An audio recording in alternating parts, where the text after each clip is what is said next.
আজ তো বৃহস্পতিবার, তার জন্য সকাল সকাল একদম স্নান করে ঘরে এসে চুলটা আঁচড়েই চলে যাব রান্নাঘরে। সকালে শুধু চাটাই খেয়েছি, তাই জন্য ভাবলাম রান্না যখন করতেই হবে তখন সকাল সকাল রান্নাটা করে ফেলি।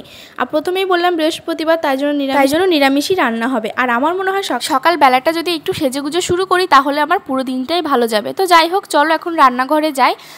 আর স্নানের আগে যা কাজ থাকে রান্নাঘরে সেগুলো তো হয়েই গেছে। আর আমি আগে থেকেই সয়াবিনটা সেদ্ধ করে ভিজিয়ে রেখেছিলাম, সেটাই এখন ভালো করে জলটা বের করে নিলাম। আর সয়াবিনটা আগে থেকে ভিজিয়ে রাখলে বেশ নরম হয়, সেই জন্য আমি কিছুক্ষণ আগে গরম জলে বেশ সেদ্ধ করে ভিজিয়ে রেখে দিয়েছিলাম। আর ফ্রিজটা খুলে দেখি একটু কুমড়ো আছে, তা ভাবলাম কুমড়োটা ভাজা করব।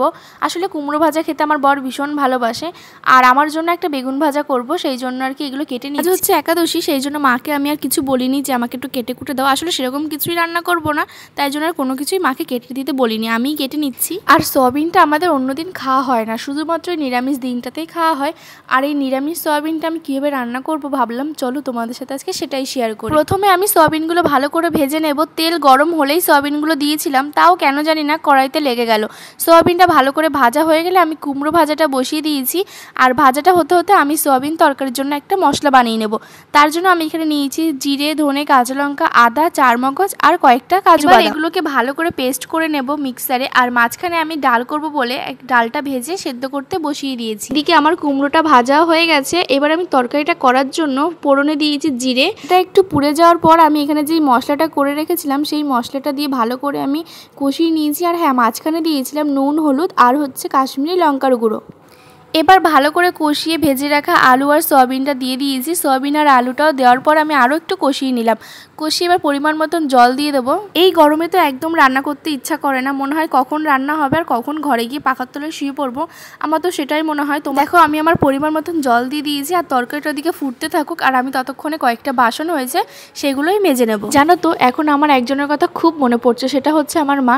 মাকে দেখতাম সবটা সামলে রাখতো আর বাড়ির সমস্ত কাজ নিজে করতো, এখনও করে আর আমিও করি, শুধু বাড়িটাই বদলে গেছে।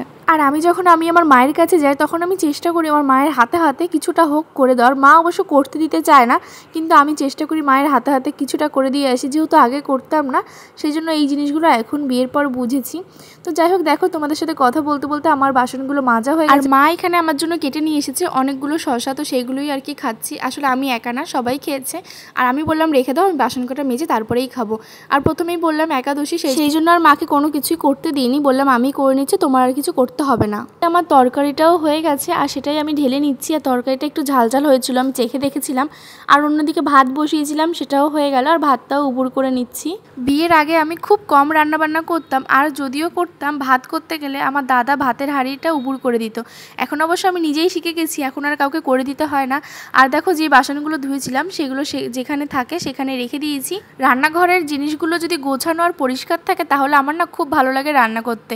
দেখো, ডালটা ফোড়ন দিয়েছিলাম আর চেখে দেখলাম নুনটা কম আছে, তাই একটু নুন দিয়ে ডালটাও নামিয়ে রাখলাম।